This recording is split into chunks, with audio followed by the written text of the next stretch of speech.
दो मत मिलते हैं। एक दर्शन में कैकेयी ने दो वरदान मांगे, भरत को राज्य और राम को, लेकिन जैन दर्शन में एक ही वरदान मांगा कि हमारे भरत को राज्य मिलना चाहिए। रामचंद्र जी को वनवास नहीं मांगा। रामचंद्र जी ने स्वयं अपने स्वाभिमान और भरत की आलोचना ना हो, इसलिए स्वयं उन्होंने निर्णय लिया कि मैं वनवास की तरफ जाऊंगा। लेकिन वनवास गए वो, प्रसंग ये नहीं है। प्रसंग ये है कि वहाँ इंसानियत भी नहीं है, माँ भी नहीं है, पत्नी का भी लक्षण नहीं है, और रघुवंश का तो लक्षण रघुवंश तो एक आदर्श वंश, इक्ष्वाकु वंश था जिसका नाम, जिस वंश में ऋषभदेव हुए थे। बाद में वो सूर्य वंश हुआ और बाद में उसका नाम रघुवंश नाम से हुआ। उस वंश में तो महान आत्माएं जन्म ली, आदर्श राजा हुए। रघुवंश का भी लक्षण नहीं। फिर भी वो माँ नहीं रही। फिर भी रामचंद्र जी क्या कह रहे हैं?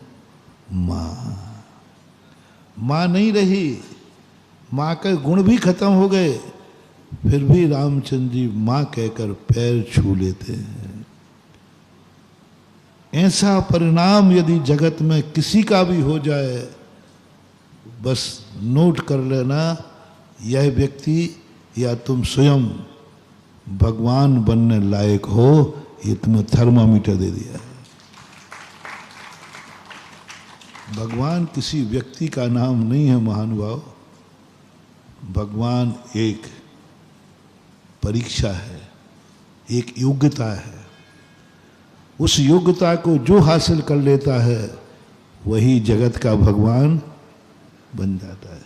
अरे वो भगवान नहीं, तुम लोग कहते अरे भैया वो डॉक्टर तो हमारे लिए भगवान है, उन्हीं ने बचा लिया।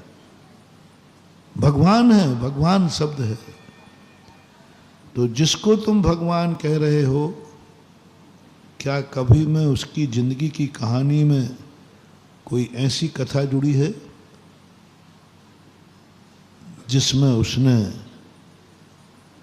ऐसे व्यक्ति को वही पूज्यता दी हो, वही दर्जा दिया हो, वही उसकी आराधना की हो, तो एक सच्ची माँ की करता है।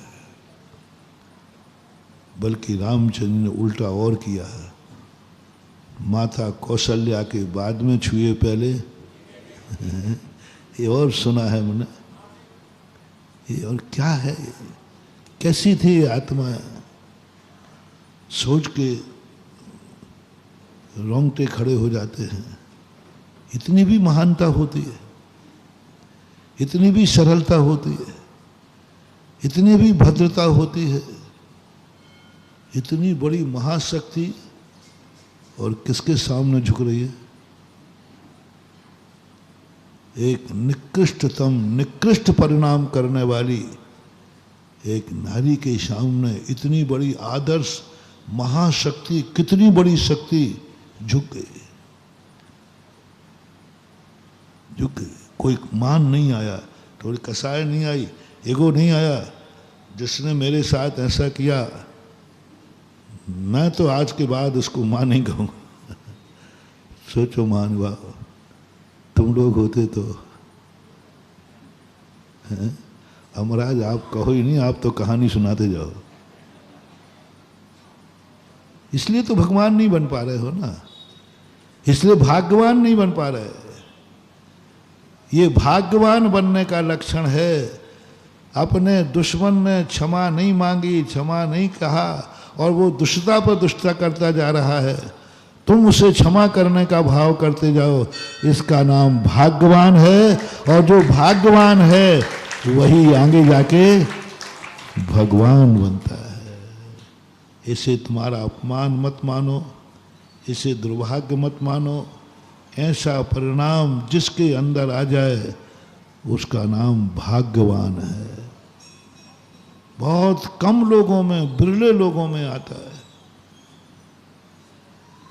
कोई बात नहीं, कोई बात नहीं। शास्त्रों में एक छोटा सा आता है कि एक बिच्छू पानी में डूब रहा